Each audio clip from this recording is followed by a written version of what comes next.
به نام خداوند بخشنده مهربان. وحید ایران نژاد هستم، کارشناس ارشد فناوری اطلاعات. با دومین قسمت از آموزش محیط CMD شرکت مایکروسافت خدمت شما دوستان عزیز هستیم. خب دوستان عزیز، در قسمت اول مقدمه نسبت به محیط CMD یا همون کارمند پرام خدمت شما دوستان عزیز معرفی کردم. در پارت دوم آموزش دستورات هلپ، تایتل، کالر و CLS رو با هم دیگه بررسی می‌کنیم. خب بریم سراغ پارت دو آموزش.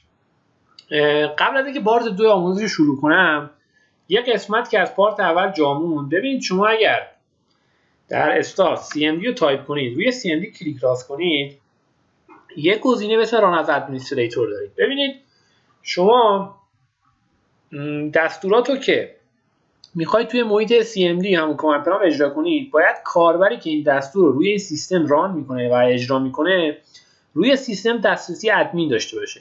پس بهتره CMD رو همیشه از طریق گزینه ران از ادمنستریتور باز کنید که در آینده حالا دستورات بیشتر میشن، اسکریپت نویسی خواهیم داشت و پیش بینی دستورات رو گسترده تر میکنیم. اگه یه جایی از دستورات گیر خوردید، فکر نکنید مثلا دستور مشکل داره یا نمیدونم جای اتفاق بدی افتاده. شاید اون CMD دسترسی ادمین روی اون سیستم نداشته که بتونه دستورات رو اجرا کنه. پس بهتره CMD رو با ران از ادمین باز کنید. خب اولین دستوری که اینجا داریم دستور هلپه. دستور هلپ چه کار میکنه؟ من توی محیط CMD اگر هلپ رو تایپ کنم، اینتر کنم، دستور هلپ تمامی دستوراتی که در محیط کامند پرام یا CMD رو تعریف شده و میتونیم از اون استفاده کنیم و به ما نمایش میده. یه دستور اینجا آورده، یه توضیح هم در ستون جلو که این دستور برای چه کاری استفاده میشه. اگر دقت کنید زیر دستور هلپ یه دونه هم استش علامت سوال داریم. این چیه؟ این هم یه جور هلپه. ببینید ما یه سری دستور توی محیط CMD داریم. خب مثلا دستور کپی. دستور کپی چه کار میکنه؟ دستور کپی برای کپی کردن یه فایل یا یه فولدر توی سیستم استفاده میشه. اگر این دستور رو من با اسلش علامت سوال وارد کنم، اینتر کنم، به من یه سری چیزا نشون میده. اینا چیه؟ در واقع داره میاد سویچ های دستور کپی به من نمایش میده. سویچ مثلا الان اینجا داره میگه دستور کپی سویچ دی سویچ وی. سویچ یعنی چی؟ ببینید دستور که اینجا دستور کپی باشه یه کار اصلی انجام میده. سویچ میاد یه سری جزئیات رو برای این دستور مشخص میکنه که مثلا حالا برای دستور کپی میگه اگر مثلا با سویچ نمیدونم ال وارد کردین برای کپی کردن حالا مثلا سورس های لینک، اگر نمیدونم با سویچ بی وارد کردین برای کدهای اسکی تکست فایل. در واقع دستور یه حالت کلی رو میگه، سویچ یه سری جزئیات از اون دستور مشخص میکنه. حالا اگر هر دستوری رو با اسلش علامت سوال وارد کنیم، سویچ های اون دستور رو به ما نمایش میده. خب دومین دستوری که اینجا داریم دستور تایتله.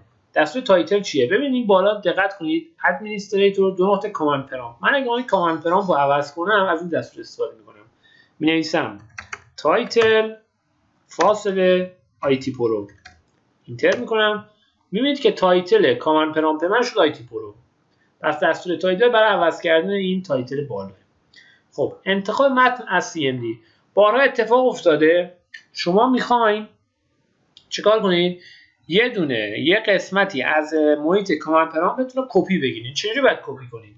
ببینید روی این محیط CMD کلیک راست میکنید، گزینه مارک رو انتخاب میکنید، اون قسمتی رو که میخواین انتخاب میکنید. من الان اینو میخوام انتخاب کنم.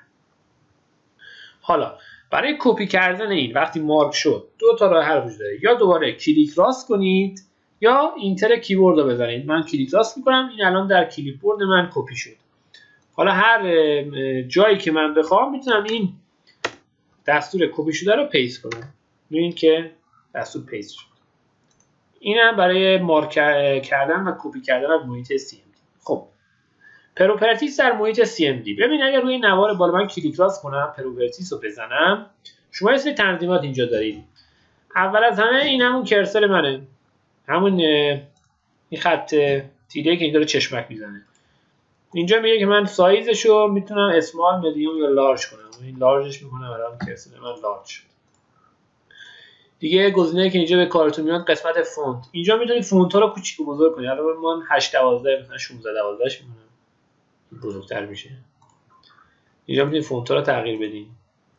توی قسمت لایوت هم اینجا میتونید سایز این صفحه نمایش رو تغییر بدید. همین سایز این، من اگه اینو بزنم ببین این قدی. حالا من پروپرتیز بگیرم، بیام تو قسمت لایوت، اینو مثلا میکنم 100. اوکی، میبینید پهن‌تر شده. خود دوباره لایوت،